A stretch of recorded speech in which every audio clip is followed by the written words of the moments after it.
Salut à tous, nouvel essai aujourd'hui sur Motostation avec une nouveauté 2022, la Ducati Scrambler Urban Motard. Mais avec son vieux moteur refroidi par air Desmo Duet, c'est en même temps un petit morceau d'histoire. La Ducati Scrambler Urban Motard, en fait, c'est quoi? C'est l'une des plus hautes de gamme de la Ducati Scrambler en flacon de 800 cm3, s'il vous plaît. Elle est bien mieux équipée que la Ducati Scrambler Icon, version d'entrée de gamme. Et puis, c'est aussi une moto qui se veut plus crapuleuse dans l'esprit, plus sportive. Urban Motard, ça rime avec super motard. Fabrication, finition. Évidemment, c'est une moto avec une ligne très épurée, mais en même temps, pour la famille Scrambler de chez Ducati, c'est un peu une pizza. Alors pas une pizza 4 fromages, mais plutôt une pizza entre toutes les motos de la famille Scrambler. Elle a le garde-boue surélevé d'une Desert Sled. Elle a les supports de plaques pour les numéros sur les côtés qu'on a pu avoir sur d'autres versions antérieures. Elle a le double pot qui sort sur la droite, un peu comme la Ducati Scrambler Full Throttle. Elle a une selle plate, héritée de l'héritage super motard de la marque Ducati. Bref, c'est une moto un peu spéciale. Et puis surtout, elle a ses jantes en 17 pouces, chaussées de pneus sportifs Pirelli Diablo Rosso 3, comme l'ex Ducati Scrambler 800 Café Racer. Si sur la moto on dispose d'un très beau phare très design avec des feux de jour, en revanche on peut regretter des clignotants assez basiques. Côté qualité de fabrication et finition, c'est vraiment pas mal. Ducati de toute façon maintenant ne fait que des motos haut de gamme, même pour sa petite 800 cm3.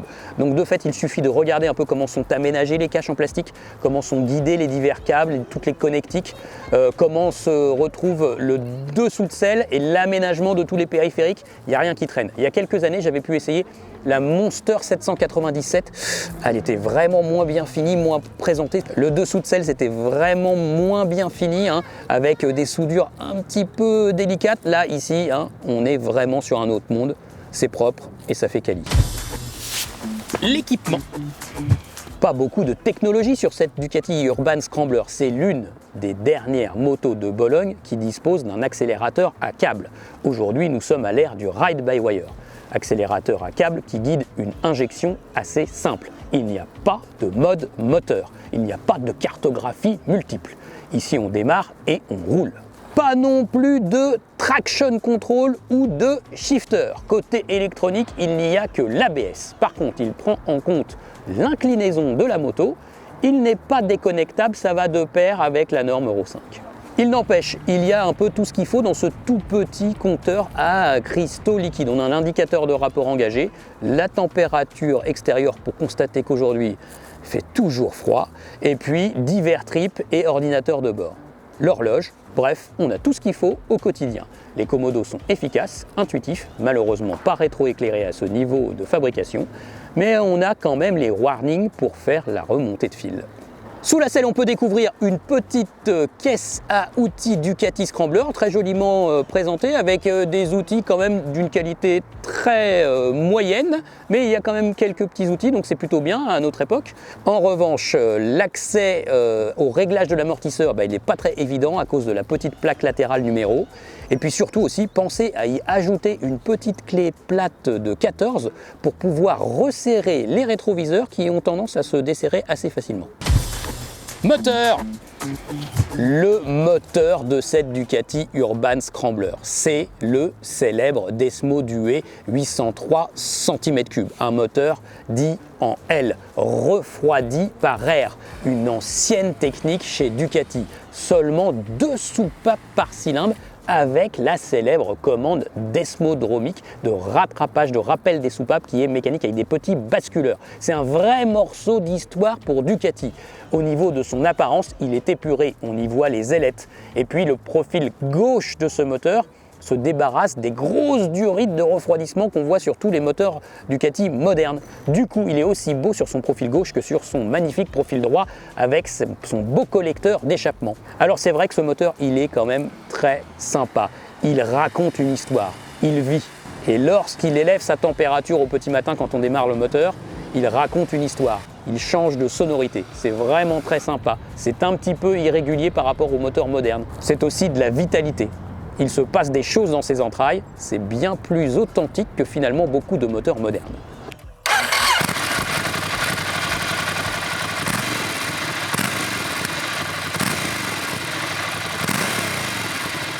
Il développe 73 chevaux. Et bien vous savez quoi, 73 chevaux, c'est pas très éloigné de la puissance de la première Ducati Monster 900 qui elle aussi avait évidemment un bicylindre en L Desmo Duet. Elle développait environ 80 chevaux.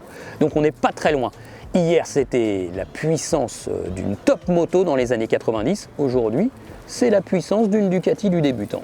Du débutant et pour cause puisque toutes les Ducati Scrambler sont éligibles pour le permis A2 via un bridage. Côté sensation, bon alors évidemment 73 chevaux, 66 Nm de couple, mais des régimes de rotation assez bas, ça fait pas un foudre de guerre, c'est sûr. Ça grimpe pas vraiment aux arbres cette moto.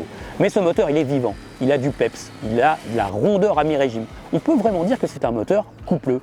Donc on n'a pas besoin de rétrograder tout le temps sur les petites routes pour forcément se sortir des épingles et des virages. La boîte, elle est très précise, mais un poil raide. Et puis le dosage de l'accélérateur, dosage accélérateur pneu arrière, il est impeccable. C'est une injection qui est vraiment bien maîtrisée. On va utiliser ce moteur plutôt sur les mi-régimes. En ville, il manque un petit peu de souplesse et puis aussi, il chauffe. C'est un moteur refroidi par air. Ça, donc c'est plutôt bien l'hiver, mais pénalisant l'été. Et on va plutôt l'utiliser sur les mi-régimes et lui faire travailler sur toute la plage intermédiaire. C'est comme ça qu'il fonctionne. On peut utiliser la longe, mais c'est pas trop son truc. C'est un vieux moteur. Lui, ce qu'il aime bien, c'est tracter fort sur le couple. Et même avec un passager. Par contre, ce dernier, il ne sera pas trop à la fête. C'est pas la reine du duo, la Scrambler Urban Motard. De fait, pour rouler tous les jours, ce moteur, c'est plutôt un bon compagnon et on l'apprécie tout particulièrement lors des balades. Surtout si on veut se mettre un petit peu de rythme et sortir avec un peu de peps des virages, c'est vraiment sympa. Côté consommation, Ducati annonce 5 litres 2, on a constaté 5 litres 4, ça le fait bien. Et l'intervalle de révision, c'est tous les 12 000 km. Le châssis. Cette moto, elle est très simple de conception. Et ça se ressent évidemment sur la partie cycle, puisqu'on a des suspensions d'un débattement quand même un petit peu généreux, 150 mm à l'avant comme à l'arrière, mais avec juste une suspension arrière réglable. Donc on fait dans la simplicité. Heureusement, ces suspensions sont plutôt de bonne facture. Il y a du débattement, mais il y a du frein en hydraulique, elles sont progressives, donc c'est plutôt pas mal.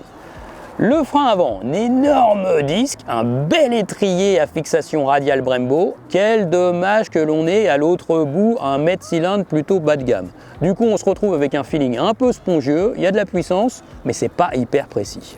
Les jantes à rayons, très belles en 17 pouces sur cette moto, ça va parfaitement avec le look général de l'Urban Scrambler. Elles sont chaussées de Pirelli Diablo Rosso 3. Chez Ducati, on aime bien Pirelli bien sûr et on met plutôt des bons pneus.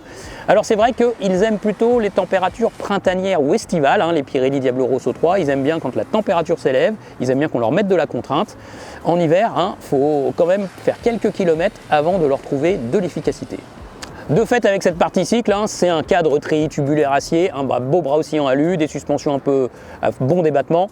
En fait, on a du confort au général et la selle l'ajoute à ce confort au global. On peut sans problème faire 150-200 km sans avoir mal aux fesses. Et en ville, on digère bien les pavés. Donc c'est plutôt une bonne compagne du quotidien côté partie cycle. Ergonomie.